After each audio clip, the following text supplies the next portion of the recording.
Aleluia. Irmãos, vamos falar um pouquinho sobre Levíticos 10. Nadab e Abiú morrem diante do Senhor.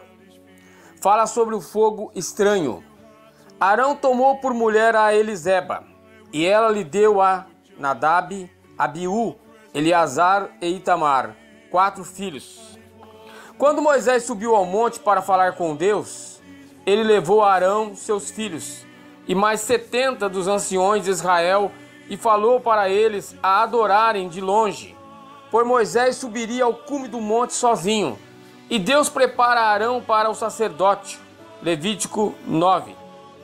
Ao 8º dia, Moisés chamou Arão e seus filhos e os anciões em Israel, e é neste momento que Arão inicia, irmãos, o seu ministério.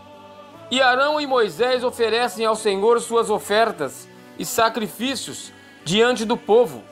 E quando saem da tenda, a glória do Senhor desce sobre o altar e consome todo o holocausto. Capítulo 10 nos diz que Nadab e Abiú, filhos de Arão, tomaram cada um incensário e puseram neles fogo. Puseram incenso sobre eles e trouxeram fogo estranho perante a face do Senhor, o que ele não ordenara. Irmãos, vejamos que tudo era com muito cuidado, pois a presença de Deus estava sobre aquele lugar. Então tinha que estar tudo conforme a palavra de Deus. Eles estavam simplesmente ali para adorarem a Deus em espírito e verdade, não uma adoração falsa, pois Deus conhece a intenção do coração do homem. Nadab e Abiú, irmãos, foram desobedientes, foram oferecer a Deus o que eles não haviam pedido. Por isso o fogo que trouxeram foi estranho. A pessoa de Deus, o homem de Deus, aquele que é de Deus, ele respeita a vontade do Senhor. Ele espera no Senhor para poder fazer aquilo que Deus condiciona a fazer. Eles fizeram aquilo que Deus não tinha ordenado para eles. Da mesma forma que Uzá foi fulminado e morto por tocar na arca sem a permissão, Nadab e Abiú, irmãos, quiseram entrar na presença de Deus com seus próprios incensos acesos. Se achavam preparados e capacitados. Talvez quisessem chamar até a atenção de Deus para si. Hoje na igreja tem muita gente desse tipo. Acham que são melhores do que os outros. Querem o holofote só para si. Tudo é deles, é melhor. Tudo tem que ser para eles. Cantam melhor, pregam melhor, não dá oportunidade para ninguém. Só eles que fazem o culto. E Deus só fala com eles. Não permitem que ninguém mais, com mais unção do que eles, subam em seu púlpito. A igreja é deles e não de Deus. Eu abro o culto, eu prego e eu fecho o culto.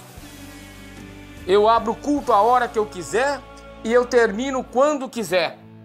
Esquecem de 1 Coríntios, aonde a palavra nos fala que tem que ter um espírito de decência na hora de cumprir aquilo que Deus tem para nós. Não tem decência e nem honra com o Espírito de Deus. Se acham acima do Espírito Santo. O Espírito Santo é sujeito ao profeta. Então não precisa de regras, não precisa de horários e muito pouco de ordem em meu culto, pois a igreja é minha. Então, em um ato de rebeldia diante de Deus, esses homens foram mortos pelo próprio fogo que saiu diante do Senhor. Alguns estudiosos da Bíblia, irmãos, dizem que eles estavam bêbados. Não se sentem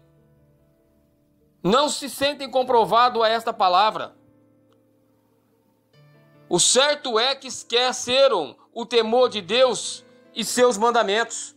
Quantos têm esquecido do Senhor? Têm esquecido do temor do Senhor?